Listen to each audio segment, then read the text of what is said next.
The magic നോവലിലേക്ക് ഏവർക്കും സ്വാഗതം. Kottayam പുഷ്പനാഥിൻ്റെ നാഗമാണിക്യം part 5. ഈ നോവൽ നിങ്ങൾക്ക് ഇഷ്ടമാകുന്നുണ്ടെങ്കിൽ ലൈക്ക് ചെയ്ത്, ഷെയർ ചെയ്ത്, സബ്സ്ക്രൈബ് ചെയ്ത് ഹൈപ്പും കൂടി ചെയ്യണേ. ഉത്സവത്തിൻ്റെ ആഘോഷം ആരംഭിച്ചിരുന്നു. അവിടെയായി ചെറിയ കടകൾ പൊന്തി വന്നു. മാനവേദനെ ആരും ശ്രദ്ധിച്ചില്ല. അയാൾ ശ്രീകോവിലിൻ്റെ വാതുക്കൽ എത്തി നിന്നു. അവിടെ നിന്നുകൊണ്ട് പ്രതിമയെ സൂക്ഷിച്ചു നോക്കി. അയാളുടെ നെറ്റിയിൽ ചുളിവുകൾ ഉയർന്നു. ഇരുവശവുമുള്ള പ്രതിമകളിൽ അയാൾ മാറി മാറി ദൃഷ്ടി നീക്കി. അപ്പോൾ അയാൾ ആ പ്രത്യേകത കണ്ടുപിടിച്ചു. വലതുവശത്ത് നിൽക്കുന്ന പ്രതിമകളിൽ ഒരു മാറ്റം. ആ മാറ്റം എന്താണെന്നറിയാൻ അയാളുടെ കണ്ണുകൾ ശ്രമിച്ചു. ഇടതുവശത്തുള്ള പ്രതിമയേക്കാൾ ഒരു മാറ്റം അതിനുണ്ട്. അതായത് ഒരു ചൈതന്യമില്ലായ്മ. അത് അയാൾക്ക് മാത്രം അറിയാവുന്നൊരു വസ്തുത പോലെയായിരുന്നു. ഈ അവസരത്തിൽ ഒരു ചിത്രശലഭം പറന്നു വന്ന് ശ്രീകോവിലിൻ്റെ മുന്നിൽ പറന്നുകൊണ്ടിരുന്നു. അല്പസമയം അത് പറന്നതിന് ശേഷം അത് വലതുവശത്തുള്ള യക്ഷിപ്രതിമയുടെ മൂക്കിലിരുന്നു. അത് ചിറകനക്കിക്കൊണ്ടിരുന്നു.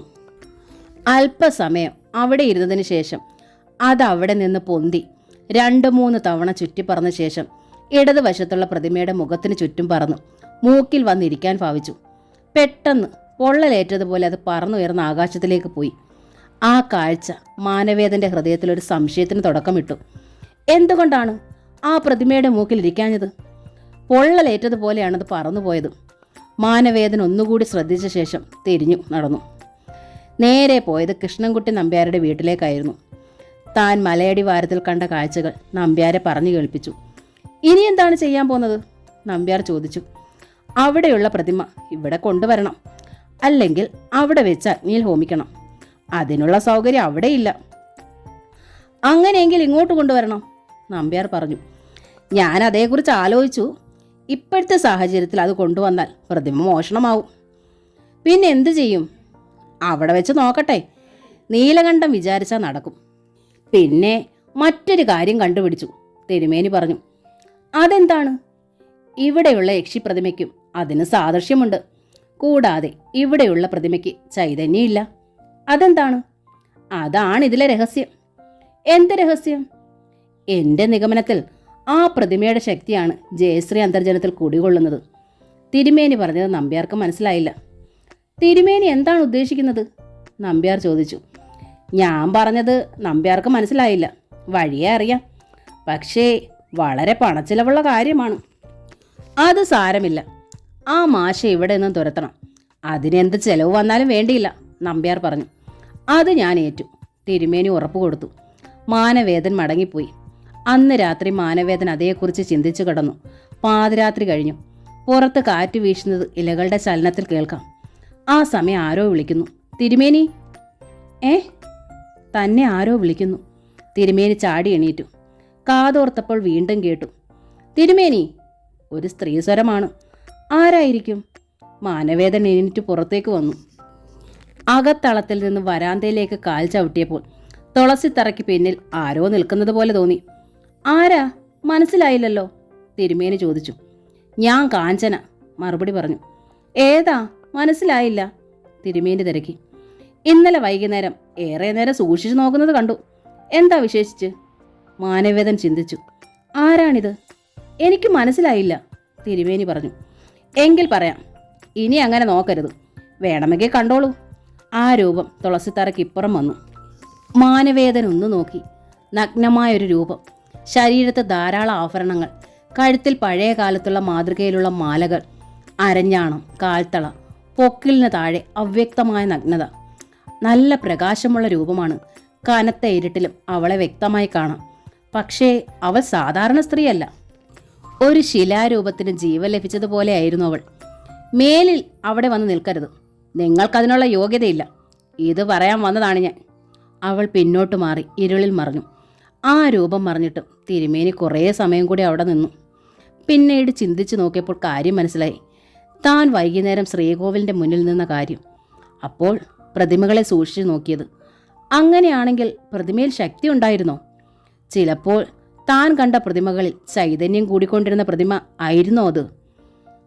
തിരുമേനി ചിന്തിച്ചു. അപ്പോൾ മറ്റേ പ്രതിമയിൽ ചൈതന്യം ഇല്ലായിരുന്നു. അതാണ് കണ്ടുപിടിക്കേണ്ടത്. ഈ അവസരത്തിൽ ദേവപ്രിയ ദേവനാരായണന്റെ മാറിൽ തല ചായ്ച്ചുറങ്ങുകയായിരുന്നു. അപ്പോൾ ജനാലയ്ക്കടുത്ത് തന്നെ ആരോ വിളിക്കുന്നത് കേട്ടു. ദേവപ്രിയേ, ദേവപ്രിയേ. ഓ, കാഞ്ചന, അവൾ മന്ത്രിച്ചു. അവൾ എണീറ്റ് ജനലക്കരിയിൽ വന്നു. പുറത്തേക്ക് ഇറങ്ങി വരൂ, അവൾ വിളിച്ചു. ദേവപ്രിയ എല്ലാത്തിന് പുറത്തു വന്നു. അപ്പോൾ കാഞ്ചന നിൽപ്പുണ്ടായിരുന്നു.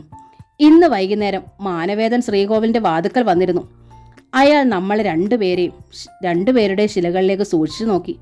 അയാൾക്ക് എന്തോ സംശയം നേരിട്ടിട്ടുണ്ട്, അവൾ പറഞ്ഞു. അതെ, ഞാനും ശ്രദ്ധിച്ചിരുന്നു. അതിനെന്താണൊരു വഴി? ദേവപ്രിയ ചോദിച്ചു. ഞാൻ അയാൾക്ക് താക്കീത് നൽകിയിട്ടുണ്ട്. എന്നാൽ അയാൾ വീണ്ടും വരും സംശയം തീർക്കാൻ.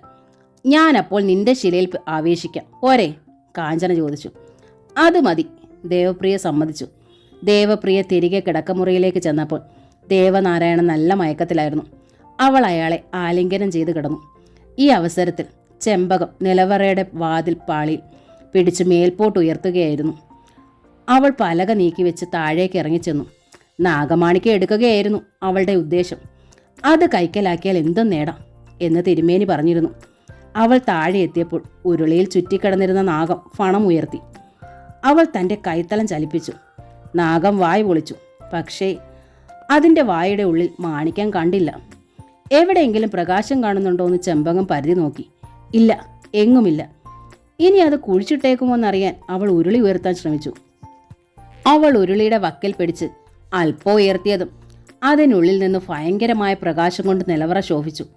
അതിനുള്ളിൽ വെച്ചിരുന്ന വർഷങ്ങളായി തുടയ്ക്കാതെയും കഴുകാതെയും വെച്ചിരുന്ന പാത്രങ്ങൾ നാഗമാണിക്യത്തിൻ്റെ പ്രകാശത്തിൽ വൃത്തിയായി തിളങ്ങി. അത് പതുക്കെ പതുക്കെ പ്രകാശിച്ചു വരുന്നത് കണ്ട് ചെമ്പക അത്ഭുതത്തോടെ നോക്കി നിന്നു. എന്ത് ചെയ്യണമെന്നറിയാതെ അവൾ പരിങ്ങി. ഉരുളിക്കടയിൽ മാണിക്യം ഉണ്ടെന്ന് മനസ്സിലായി. നാഗമാണിക്യം എടുത്തേ തീരൂ. ഒടുവിൽ അവൾ എന്തും വരട്ടെ എന്ന് കരുതി ഉയർത്തി ഒരു വശത്തേക്ക് മാറ്റിയിട്ടു. പെട്ടെന്ന് അവൾ ഞെട്ടി പുറകോട്ട് മാറി ചുവരിലിടിച്ചു നിന്നു. അതാ വളഞ്ഞു പുളഞ്ഞിരിക്കുന്ന ഒരു സ്വർണ്ണനാഗം. അത് നാഗമാണിക്യത്തെ ചുറ്റിപ്പിടിച്ചിരിക്കുകയാണ്. എന്ത് ചെയ്യും? ഒടുവിൽ അവൾ തന്നെക്കുറിച്ച് ചിന്തിച്ചു. താനൊരു രക്ഷസാണല്ലോ, വെറും മനുഷ്യസ്ത്രീയല്ല. ഒരു സർപ്പത്തിന് തന്നെ ഒന്നും ചെയ്യാൻ കഴിയില്ല. അത് തന്നേക്കാൾ താഴെയുള്ളൊരു ജന്തുവാണ്. അവൾ തൻ്റെ കൈയിലേക്ക് നോക്കി. അപ്പോൾ അവളുടെ കൈക്കൊരു കടുപ്പം വന്നു. ഒരു ഇരുമ്പ് കൈ പോലെ അതായി തീർന്നു. ഇനി പാമ്പ് കുത്തിയാലും ഏൽക്കില്ലെന്ന് അവൾക്ക് തോന്നി. അവൾ കുനിഞ്ഞ് പതുക്കെ കൈ നീട്ടി സർപ്പത്തെ തൊട്ടു. അത് പത്തി ഉയർത്തിയില്ല. ഒന്നുകൂടി ചുരുണ്ടുകൂടി കിടന്നതേ ഉള്ളൂ. അപ്പോൾ അവൾക്ക് ധൈര്യമായി. അവൾ സർപ്പത്തെ കയ്യിലെടുത്തു. അത് ചലിച്ചില്ല. സർപ്പത്തെ അവൾ നിലവറയുടെ ഒരു മൂലയിലേക്ക് ഇട്ടു. അപ്പോഴും അത് അനങ്ങിയില്ല.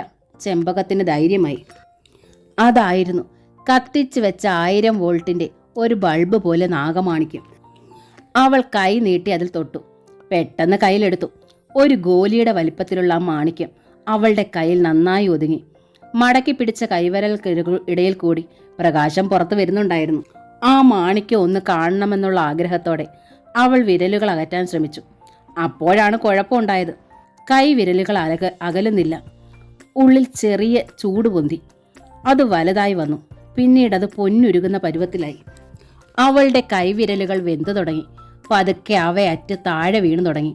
അവസാനം കൈത്തലം കിഴിഞ്ഞ് മാണിക്യം താഴെ വീണുരുണ്ട് ചെന്ന് നാഗത്തിൻ്റെ അടുത്ത് ചെന്നു. അത് മാണിക്യം എടുത്ത് വിഴുങ്ങി. ചെമ്പകം പൊളഞ്ഞുകൊണ്ട് ഗോവണി കയറി മുകളിലെത്തി നിലവറ വാതിൽ ഉയർത്തി താഴേക്കിട്ടു. വാതിലടച്ചു. അവൾ കുളത്തിനെ ലക്ഷ്യമാക്കി ഓടി. കുളത്തിൽ കൈ നനച്ചപ്പോൾ ആശ്വാസം കിട്ടി. പക്ഷേ കൈ ഉയർത്തിയപ്പോൾ വിരലുകൾ നഷ്ടപ്പെട്ടിരുന്നു. അപ്പോൾ തന്നെ അവൾ മാനവേദന്റെ വീട്ടിലെത്തി. തിരുമേനി അടുത്ത നാളിലേക്കുള്ള സംഗതികൾ ആലോചിച്ചുകൊണ്ട് കിടക്കുകയായിരുന്നു. ആരോ ജനാലക്കരികിൽ നിൽക്കുന്നത് കണ്ട് തിരുമേനി എണീറ്റു. ഞാനാ, ചെമ്പകം പറഞ്ഞു. തിരുമേനി റാന്തൽ വിളക്കിന്റെ തിരി ഉയർത്തി. കിട്ടിയോ? ആശാൻ സന്തോഷത്തോടെ ചോദിച്ചു. അവൾ വലത് കൈ അകത്തേക്ക് നീട്ടി. ദാ കണ്ടോ, അവൾ പറഞ്ഞു. ആ കൈത്തലം കണ്ട് മാനവേദൻ ഞെട്ടിപ്പോയി. എന്തു പറ്റി? എന്താണിത്? തിരുമേനി ചോദിച്ചു. നടന്ന സംഭവം അവൾ പറഞ്ഞു. അങ്ങനെയാണോ? ഞാനത്ര കരുതിയില്ല. മറ്റൊരു മാർഗം ഞാൻ കണ്ടുപിടിക്കാം. ഒരു കൈ ബാക്കിയുണ്ടല്ലോ. അവർ ചോദിച്ചാൽ എന്തു പറയും? കത്തിക്കൊണ്ടിരുന്ന വിറക് തിരികെ എടുത്താണെന്ന് പറഞ്ഞാൽ വിശ്വസിക്കും. കാരണം അവർക്കിതൊന്നും അറിഞ്ഞുകൂടാല്ലോ. അത് ശരിയാണ്, പക്ഷേ വേദനയില്ല, അവൾ പറഞ്ഞു. നാളെ രാത്രി ഞാനൊരു പ്രതിവിധി ഉണ്ടാക്കാം. ആ ജയശ്രീ ചിഹ്നമായിക്കൊള്ളും. അതെങ്ങനെ? നിനക്കത് അറിഞ്ഞുകൂടാ. ചെമ്പകം അവിടെ നിന്ന് പോവുകയും ചെയ്തു. പിറ്റേന്നാൾ തിരുമേനി ക്ഷേത്രത്തിലെത്തി പ്രതിമയിൽ നോക്കി. സംശയം തോന്നിയ പ്രതിമയും അടുത്തുള്ളതും പകൽ നിർജീവമായി തോന്നിച്ചു. പകൽ അടുത്തുള്ള രക്ഷിപ്പാലകളിൽ കുടിയേറുമെന്ന് തിരുമേനിക്ക് അറിയാമായിരുന്നു. രാത്രി ഉത്സവം നടക്കുമ്പോൾ ആരും അങ്ങോട്ട് ശ്രദ്ധിക്കാറില്ലെന്ന് മാനവേദന നിശ്ചയമുണ്ട്. ഇന്ന് ഓട്ടംതുള്ളലുള്ള ദിവസമാണ്. ആൾക്കാരുടെ ശ്രദ്ധ അങ്ങോട്ടായിരിക്കും. രാത്രി 10 മണി കഴിഞ്ഞു. ഓട്ടംതുള്ളൽ ആരംഭിച്ചു. മാനവേദൻ ശ്രീകോവിലിന്റെ വാതിക്കൽ ചെന്നു. വലതുവശത്തുള്ള യക്ഷശിലയിലേക്ക് തിരുമേനി ഒന്ന് നോക്കി. തലേന്ന് കണ്ടതുപോലല്ല, അതിൽ നല്ലൊരു തേജസ് കണ്ടു. തനിക്ക് തെറ്റിപ്പോയതാണോന്ന് കരുതി തിരുമേനി ഇടതുവശത്തുള്ള ശിലയുടെ നേർക്ക് ചെന്നു. അതിനും തേജസ്സുണ്ട്. രണ്ടിലും യക്ഷികളുടെ ജീവാത്മാക്കൾ കാണുന്നു.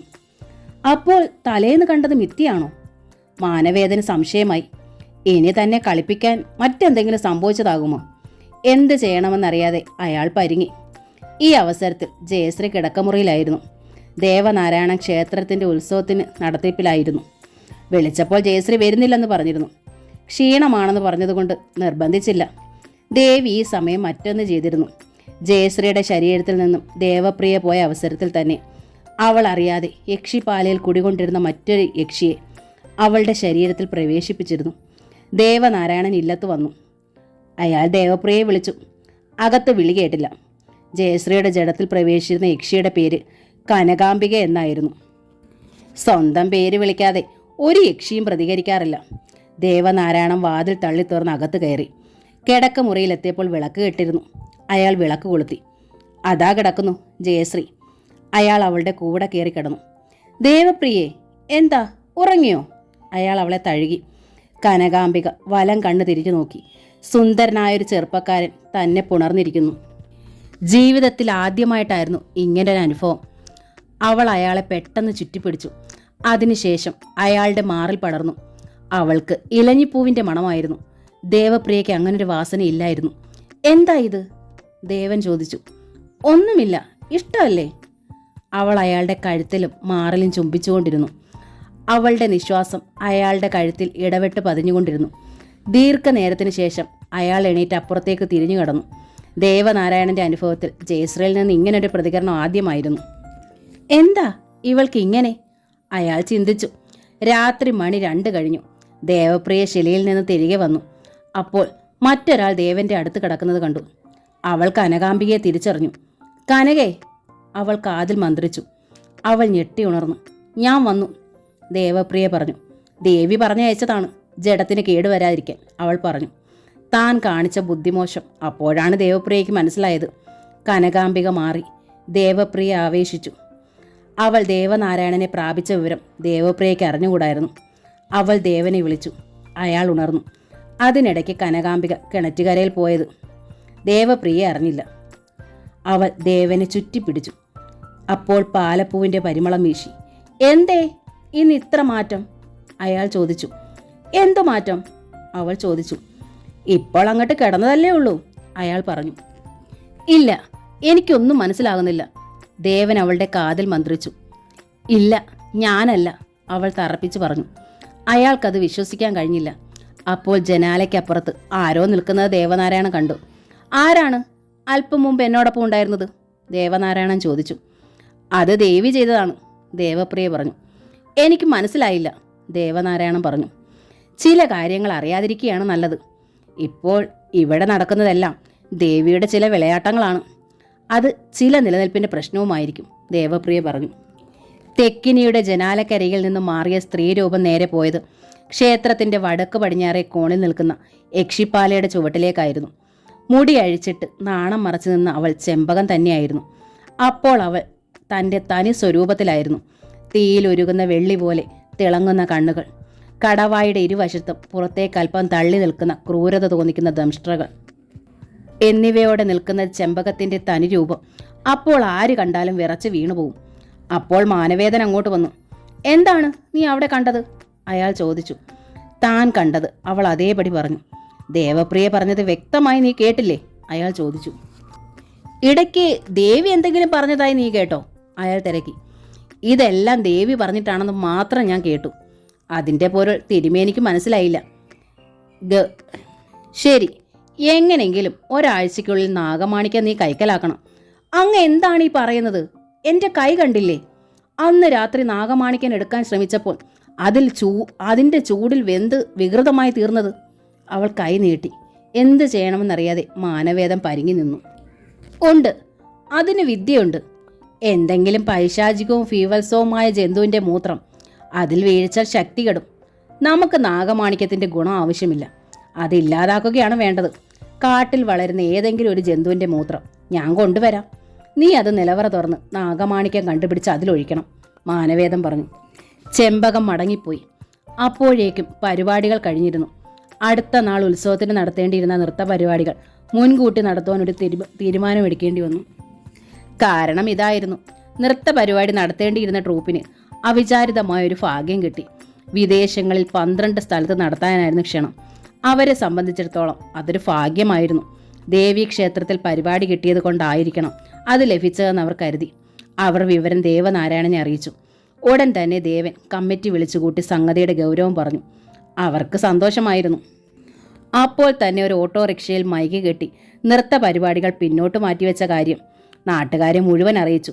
അവർക്കത് കൂടുതൽ സന്തോഷമായിരുന്നു. രാത്രി 9:30 നൃത്ത പരിപാടികൾ ആരംഭിക്കുന്നത്. പാട്ടുപാടാൻ ദേവനുമുണ്ട്. അന്ന് വരെ ആ ഗ്രാമം കണ്ടിട്ടില്ലാത്തൊരു ജനക്കൂട്ടം ദേവീക്ഷേത്ര മൈതാനത്ത് തടിച്ചുകൂടി. വിളക്കുകൾ പ്രഭാപുരം വിടർത്തി. ശ്രീകോവിലിലും ചുറ്റമ്പലത്തിൻ്റെ ചുവരുകളിലും എണ്ണവിളക്കുകൾ തെളിഞ്ഞു.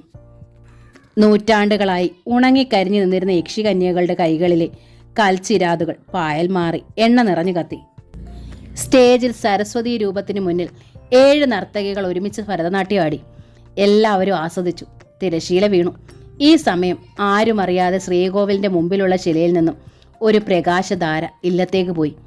ഇതിനിടയ്ക്ക് മാറി മാറി നിന്ന കനകാംബികയും ദേവപ്രിയയും ശരിയായ സ്ഥാനത്ത് നിലകൊണ്ടു. രാത്രി 10 മണി. സൂര്യമംഗലം ഇല്ലത്തിൻ്റെ പടിപ്പുരയിൽ നിന്നും ഇരുളിൻ്റെ അഗാധതയിൽ കൂടി ഒരു ചിലങ്കയുടെ ശബ്ദം കാലവർഷക്കാറ്റിൻ്റെ വേഗതയിൽ സ്റ്റേജിൻ്റെ പിന്നിലെത്തി. അപ്പോൾ നൃത്ത ഗ്രൂപ്പിൻ്റെ പ്രധാന നർത്തകിയായ ചന്ദ്രികാ വർമ്മ നൃത്തം ആരംഭിച്ചതേ ഉള്ളൂ. ദേവനാരായണനാണ് പാടുന്നത്. ചന്ദ്രികാ വർമ്മ നൃത്തം തുടങ്ങി 5 മിനിറ്റ് കഴിഞ്ഞപ്പോൾ അപ്രതീക്ഷിതമായി മറ്റൊരു നർത്തകി സ്റ്റേജിലെത്തി. അതെ, സൂര്യമംഗലമില്ലത്തെ ജയശ്രീ അന്തർജനമായിരുന്നു. എങ്ങും മുട്ടുസൂചി നിലത്ത് വീണാൽ കേൾക്കുമെന്ന നിശബ്ദത കൈവന്നു. എല്ലാവരും പരസ്പരം നോക്കി. നൃത്തത്തിൻ്റെ ആദ്യാക്ഷരം പോലും അറിയാത്ത ജയശ്രീ അന്തർജനം നാടെങ്ങും പ്രശസ്തയായ ചന്ദ്രികാ വർമ്മയുമായി നിന്ന് നൃത്തം ചെയ്യുന്നു. കൃത്യമായ പാദചലനങ്ങൾ, അന്തരീക്ഷത്തിൽ ഒഴുകുന്ന കൈകൾ. കുറേ സമയത്തേക്ക് ആളുകളുടെ കാതുകളിൽ നിന്നും പിന്നണി ശബ്ദം മാറി നൃത്തം മാത്രം നിലകൊണ്ടു. ദേവനാരായണൻ അത്ഭുതത്തോടെ നോക്കിയിരുന്നു. പാടുകയാണ്. എന്താണ് താൻ കാണുന്നത്? അയാൾ ശങ്കിച്ചു. അപരിചിതമായ ആ നർത്തകിയുടെ കാൽച്ചിലങ്കളിൽ നിന്ന് താളം കൂടി വരുന്നത് കണ്ടപ്പോൾ ചന്ദ്രികാ വർമ്മ പതറി. അതുപോലെ പശ്ചാത്തല സംഗീതക്കാർ തങ്ങളുടെ കൈവിരലുകൾ പതറുന്നുണ്ടോ എന്ന് സംശയിച്ചു. ഈ സമയം മാനവേദൻ ക്ഷേത്രത്തിൻ്റെ ശ്രീകോവിലിനകത്തുള്ള പടിക്കെട്ടിൻ്റെ വലതുവശത്ത് യക്ഷിപ്രതിമയുടെ താഴെ ചാരി നിൽക്കുകയായിരുന്നു. അയാളുടെ കണ്ണുകളിൽ സംശയവും ഒപ്പം ഇതിലെന്തോ അത്ഭുതം അടങ്ങിയിരിക്കുന്നതായി തോന്നി. ജയശ്രീയുടെ പൂർവ്വകാല ചരിത്രത്തെക്കുറിച്ച് അയാൾക്ക് വലിയ നിശ്ചയം ഉണ്ടായിരുന്നില്ല. അവൾ ഇതിനു മുമ്പ് നൃത്തം പഠിച്ചിട്ടുണ്ടെന്നോ ഇതിനു മുമ്പ് ഏതെങ്കിലും സ്റ്റേജിൽ നൃത്തം ചെയ്തിട്ടുണ്ടോ എന്നൊന്നും അയാൾക്ക് അജ്ഞാതമായിരുന്നു. ഈ സമയം മറ്റൊരാൾ മുൻവശത്ത് നിന്ന് എണീറ്റ് മാനവേദൻ്റെ ഇടത്തുവശത്ത് നിന്ന് വന്നു. അയാൾ നൃത്തത്തിൽ ശ്രദ്ധിച്ചിരിക്കുകയായിരുന്നു. തിരുമേനി അയാളെ നോക്കി. എന്താ പേര്? ഗംഗാധരൻ നമ്പൂതിരി. എന്താ ജോലി? അങ്ങനെ സ്ഥിരമായ ജോലിയൊന്നുമില്ല. ചിലപ്പോൾ അകലെ ഒരു ദേവീക്ഷേത്രത്തിൽ പൂജ ചെയ്യാറുണ്ട്. സൂര്യമംഗലം ഇല്ലത്തെക്കുറിച്ച് എന്തെങ്കിലും അറിയാമോ? ആശാൻ ചോദിച്ചു. കുറേയൊക്കെ അറിയാം. ഈ ക്ഷേത്രം അവരുടേതാണ്. വസ്തുക്കൾ അന്യാധീനപ്പെട്ടുപോയി. ഒരു കാലത്ത് സൂര്യനെ പോലെ ജ്വലിച്ചു നിന്നിരുന്നൊരു മനയായിരുന്നു. ഇപ്പോൾ ആ മാഷ് ആ പെൺകുട്ടിക്ക് പുടവ കൊടുത്തതുകൊണ്ട് പട്ടിണി കൂടാതെ കഴിയുന്നു. മാഷ് നന്നായി പാടുന്നുണ്ട് അല്ലേ? ആശാൻ ചോദിച്ചു. അതിനേക്കാൾ ഗംഭീരം ജയശ്രീയുടെ നൃത്തമാണ്. ഈ സമയം ഭരതനാട്യം മുറുകിക്കൊണ്ടിരുന്നു. ചന്ദ്രികാ വർമ്മയ്ക്ക് ആകെ ഒരു പ്രയാസം അനുഭവപ്പെട്ടു. കാരണം ജയശ്രീയുടെ കാലുകളുടെ താളത്തിനൊപ്പം അവൾക്ക് കാലടികൾ ചലിപ്പിക്കാൻ കഴിയുന്നില്ല. അതോടൊപ്പം ദേവനാരായണൻ്റെ ഉള്ളിലും ഒരു സംശയം ഉടലെടുത്തു. തൻ്റെ പാട്ട് എവിടേക്കോ തെറ്റുന്നുണ്ട്.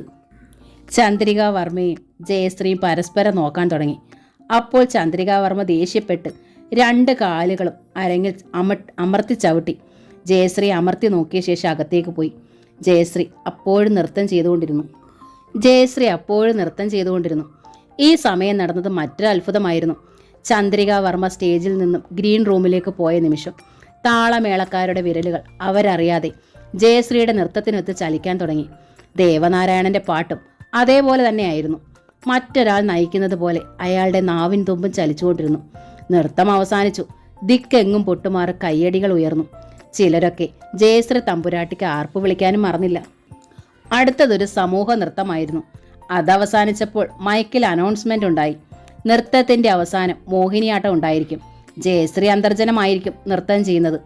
ദേവനാരായണൻ അവിടെ നിന്ന് എഴുന്നേൽക്കാനോ ജയശ്രീയെ വിലക്കാനോ കഴിഞ്ഞില്ല. പാട്ട് അയാളുടേതായിരുന്നു. ഈ സമയം മാനവേദൻ അടുത്തു നിന്ന് ആളോട് ചോദിച്ചു, മോഹിനിയാട്ടത്തിന് ഇനി എത്ര സമയം എടുക്കും? 1.5 മണിക്കൂർ തീർച്ചയായും. അത് കേട്ട ഉടനെ മാനവേദൻ അവിടെ നിന്ന് മാറി. അയാൾ നേരെ പോയത് തൊട്ടടുത്തുള്ള രക്തചാമുണ്ടേശ്വരിയുടെ ഇരിപ്പിടത്തിലേക്കായിരുന്നു. അയാൾ തീപ്പെട്ടി ഉരച്ച് അവിടെ ഇരുന്ന കൽവിളക്ക് കത്തിച്ചു. അല്പ എണ്ണ അതിലുണ്ടായിരുന്നു. ആ വെളിച്ചത്തിൽ അയാൾ രക്തചാമുണ്ടേശ്വരിയുടെ കഴുത്തിൽ കിടന്ന നാഗപാശം കണ്ടു. നാഗപാശം താഴെയിട്ട ശേഷം അയാൾ ബന്ധന മന്ത്രം ജപിച്ചു. അടുത്ത നിമിഷം നാഗപാശം ഒരു വിലങ്ങ് പോലെയായി തീർന്നു. അത് കയ്യിലെടുത്ത് ബന്ധനമോചന മന്ത്രം ജപിച്ച് കഴുത്തിലിട്ടുകൊണ്ട് അയാൾ നൃത്തസ്ഥലത്ത് വന്നു. ഈ അവസരത്തിൽ കൃഷ്ണൻ നമ്പ്യാരുടെ ഭവനം വരെ ജയശ്രീയുടെ നൃത്തത്തെക്കുറിച്ചുള്ള അത്ഭുതകര കഥ പരന്നു കഴിഞ്ഞു. അയാൾക്കത് വിശ്വസിക്കാനായില്ല. ഇനിയും നൃത്തമുണ്ടോ? അയാൾ തൻ്റെ അംഗരക്ഷകരോട് ചോദിച്ചു. മോഹിനിയാട്ടം കൂടി ആ തമ്പുരാട്ടി അവതരിപ്പിക്കുന്നുണ്ട്. ഇതൊക്കെ കണ്ടുകൊണ്ട് ആ മാനവേദൻ ചെരയ്ക്കാൻ നിൽക്കുകയാണോ? നമ്പ്യാർ ചോദിച്ചു. അയാൾ സ്ഥലത്ത് തന്നെയുണ്ട്, പരിചാരകൻ പറഞ്ഞു. ഏതായാലും താൻ അവിടെ പോയി നില്ല്. എന്തെങ്കിലും അത്ഭുതം നടക്കുന്നുണ്ടെന്ന് അറിയാമല്ലോ. മാനവേദൻ തൻ്റെ കയ്യിലുള്ള നാഗപാശവുമായി ക്ഷേത്രത്തിൻ്റെ വടക്ക് പടിഞ്ഞാറേ മൂലയിലുള്ള യക്ഷിപ്പാലയുടെ ചുവട്ടിൽ വന്നു നിന്നു. അവിടെ നിന്നാലും നൃത്തം നല്ലതുപോലെ കാണാം. മോഹിനിയാട്ടം ആരംഭിച്ചു. അല്പം കഴിഞ്ഞ് മാനവേദൻ നാഗപാശം മുകളിലേക്ക് അയച്ചു. അതേ സ്റ്റേജിൽ വന്ന് ജയശ്രീയുടെ പാദത്തിനരികിൽ വന്നു വീണു. അദൃശ്യമായ നാഗപാശം അന്തരീക്ഷത്തിൽ കൂടി പാഞ്ഞു പോകുന്നത് മന്ത്രശക്തിയാൽ മാനവേദന് മാത്രം കാണാമായിരുന്നു. അത് ചെന്ന് സ്റ്റേജിന്റെ മധ്യഭാഗത്ത് വീണു. നാഗപാശവും ജയശ്രീയുടെ പാദങ്ങളും തമ്മിൽ അപ്പോൾ കേവലം 1.5 മീറ്റർ അകലമേ ഉണ്ടായിരുന്നുള്ളൂ. അടുത്ത 2 ചുവടുകൾ കഴിഞ്ഞപ്പോൾ അവളുടെ വലത് കാല് നാഗപാശത്തിൽ ചവിട്ടുന്നത് കണ്ടു. അപ്പോൾ നാഗപാശം സർപ്പാകൃതിയിൽ ജയശ്രീയുടെ വലത് കാലിലേക്ക് കയറി. എന്നിട്ട് ഇടത് കാൽ അടുത്ത് വരുന്നത് നോക്കി ചിരിക്കുന്നത് പോലെ അത് ചലിച്ചുകൊണ്ടിരുന്നു.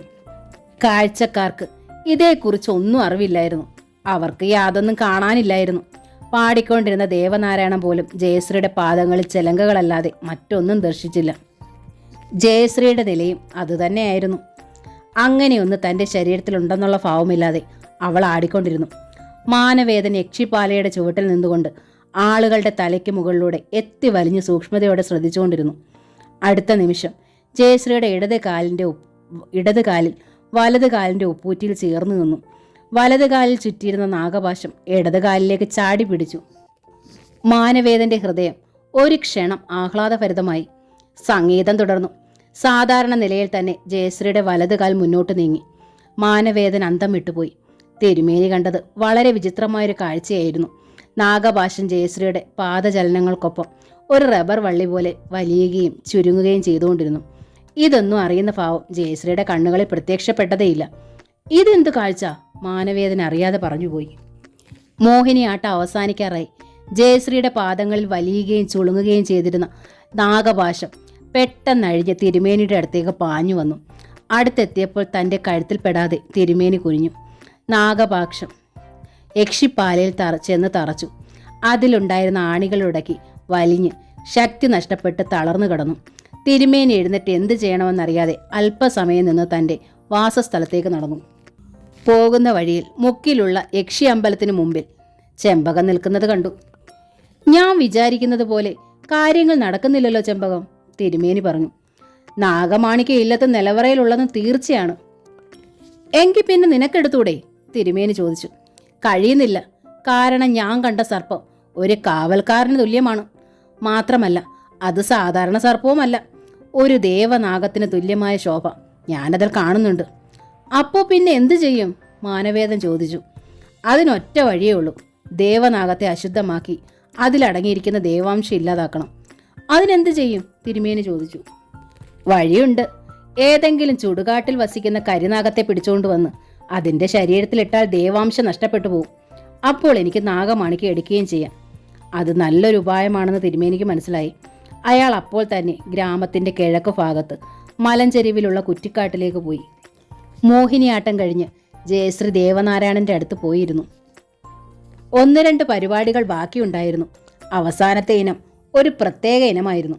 പണ്ട് ഇന്ദ്രസദസ്സിൽ ദേവലോക നർത്തകിമാരിൽ ഒരാളായ ഉർവശി ചെയ്ത നൃത്തം. ആ നൃത്തത്തിൽ ദേവേന്ദ്രൻ പോലും മയങ്ങിപ്പോയെന്നാണ് പറയുന്നത്. മയൂര നൃത്തം.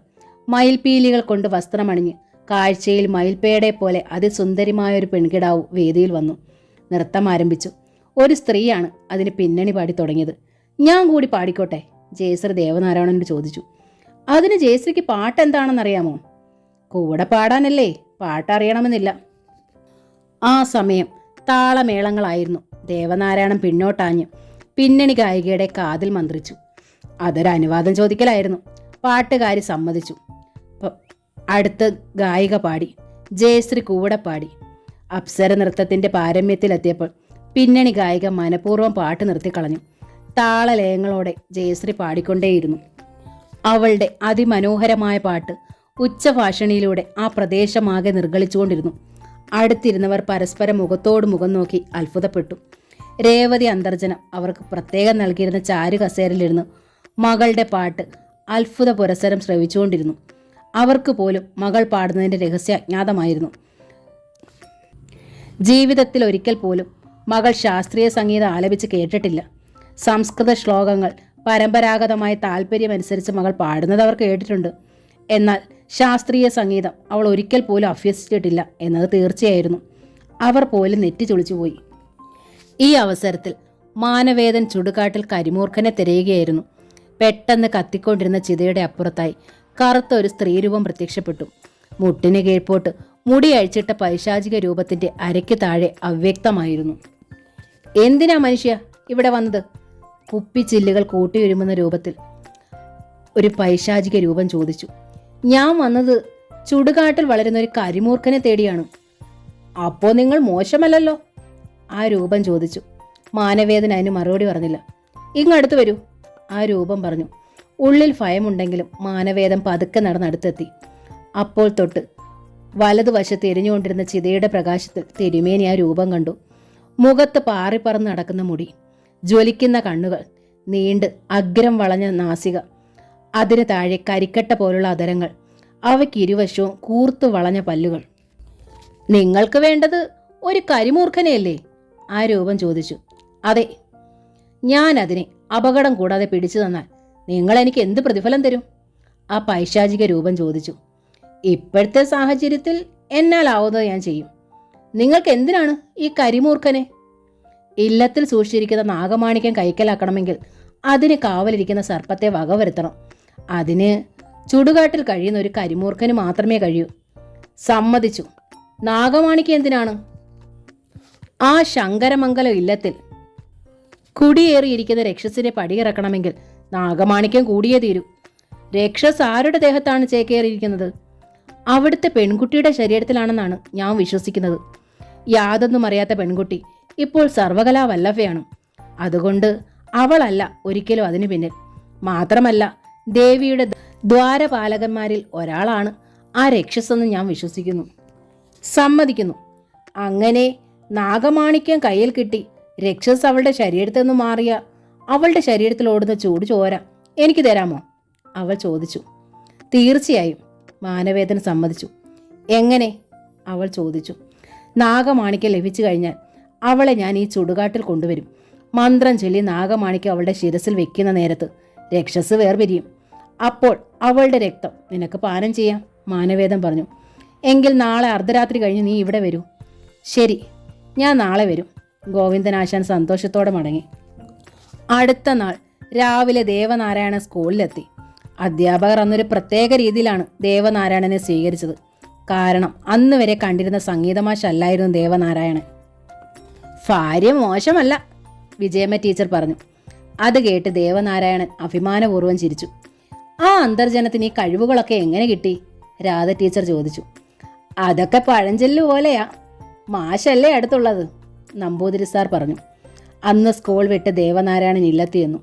അയാൾക്ക് ചായ കൊടുത്ത ശേഷം ജയശ്രീ കാവിലേക്ക് പോയി. ജയശ്രീ എത്ര ശ്രീകോവിലിൻ്റെ വടിവാതിൽ തുറന്ന ഉടനെ ഭക്തന്മാരുടെ വരവ് തുടങ്ങി. ഉത്സവം കൂടി കഴിഞ്ഞപ്പോൾ ആളുകളുടെ വരവ് കൂടിയിരുന്നു. ക്ഷേത്രവും പഴയതിലും പ്രചാരം കൂടിയിരിക്കുന്നു. ഭക്തന്മാർ പ്രസാദം വാങ്ങുമ്പോൾ അവർക്ക് തന്നെ പ്രത്യേക ഉന്മേഷം തോന്നിയിരുന്നു. നെറ്റിയിൽ പൂശുന്ന ചന്ദനത്തിൻ്റെ സുഗന്ധം അടുത്ത ദിവസം കുളി കഴിഞ്ഞാലും മാറാതെ നിൽക്കുന്നതായി അവർക്ക് അനുഭവപ്പെട്ടിരുന്നു. ചിലർ പ്രസാദം വാങ്ങിയ ശേഷം തലേ ദിവസം നടന്ന പരിപാടിയുടെ കാര്യം പറഞ്ഞ് ജയശ്രീയെ പുകഴ്ത്തിക്കൊണ്ടിരുന്നു. നൃത്തവും പാട്ടും മനോഹരമായിരുന്നു, ഒരു മധ്യവയസ്ക പറഞ്ഞു. ജയശ്രീ അത് കേട്ട് പുഞ്ചിരിച്ചതേ ഉള്ളൂ. സന്ധ്യയാകാറായി. ആ സമയം മാനവേദൻ പടി കടന്നു വരുന്നത് ജയശ്രീ കണ്ടു. അവളുടെ കണ്ണുകൾ പെട്ടെന്ന് അഗ്നിസ്ഫുടങ്ങളായെങ്കിലും അതവൾ അടക്കി നിർത്തി. മാനവേദൻ അടുത്തേക്ക് വന്നു. അയാൾ കൈ നീട്ടി. അവൾ പ്രസാദം കയ്യിലിട്ട് കൊടുത്തു. പ്രസാദം വാങ്ങി അയാൾ നെറ്റിയിലും നെഞ്ചിലും പുരട്ടി.